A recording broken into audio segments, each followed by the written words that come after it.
After John's passing, the house felt strangely quiet, though his presence lingered everywhere. His daughter would sometimes catch herself expecting to hear his steady voice or the gentle scratch of his pen across a page. For weeks, she couldn't bring herself to open the wooden box he had left behind. It sat in her living room, untouched, like a sacred relic. One autumn morning, she finally gathered the courage. As she lifted the lid, she was met with the familiar scent of aged paper, ink, and cedar. Inside were his journals, letters, and the manuscript he had carefully prepared in his final years. She sat down with a blanket wrapped around her shoulders and began to read. The words felt alive.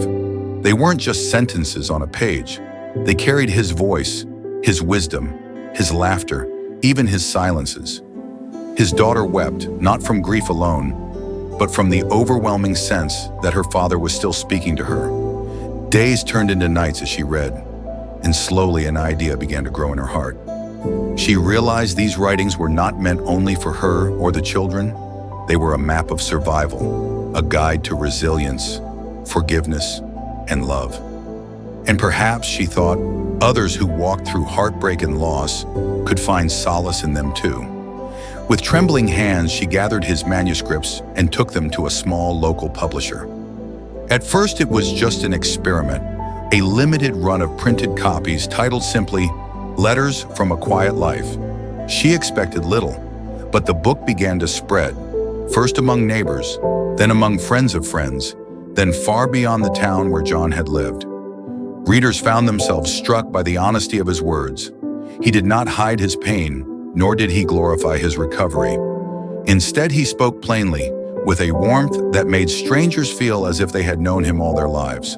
A woman in another country wrote that his reflections gave her the courage to forgive her husband's betrayal. A young man wrote that John's story helped him climb out of the darkness of depression. An elderly widow said she finally felt less alone after reading his words. The book grew beyond what anyone expected. It was translated into different languages, passed from hand to hand, gifted in hospitals, prisons, and shelters.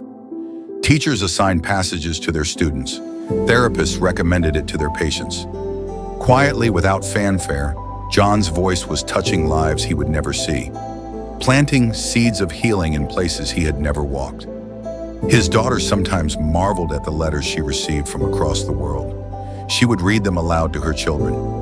"Your grandfather saved a life today," she would say, smiling through tears. And the grandchildren, now older, understood more deeply the man whose presence had shaped their childhood. Years later, one of John's journals was placed in a museum dedicated to resilience in human stories. Visitors would pause, read a page, and walk away changed. Some would copy down a quote. Others would stand silently, reflecting on their own lives. John had become more than a man. He had become a beacon. And yet his legacy was never about fame. It was about the quiet ripple of kindness, the reminder that even the most ordinary life can leave an extraordinary mark. In a small town on the other side of the world, a teacher began every school year by reading one of John's passages aloud. Resilience is not about never breaking, it is about rising, even when you think you cannot. The students, many of whom had never heard of John before, carried those words with them into their own struggles. In a hospital, a woman fighting cancer kept John's book by her bedside, rereading his letters when fear overwhelmed her. She said his words were like holding a hand she had never touched, but somehow trusted.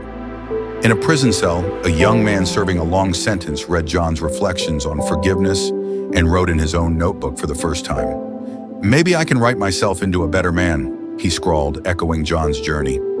These were the lives John continued to touch, lives he would never know, yet somehow had already embraced.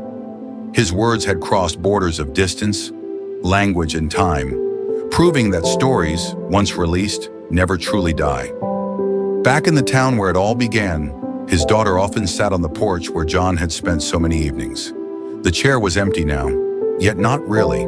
She would watch the same sunsets her father had loved and feel at peace, knowing that his light still moved through the world. The garden bloomed every spring, tended now by his grandchildren. And sometimes, as they played, one of them would pause, look at the horizon, and repeat something their grandfather had once said. His wisdom lived on in their laughter, in their choices, in the way they treated others. John's story had begun with heartbreak, but it did not end there. His betrayal had once threatened to destroy him, but instead it became the soil.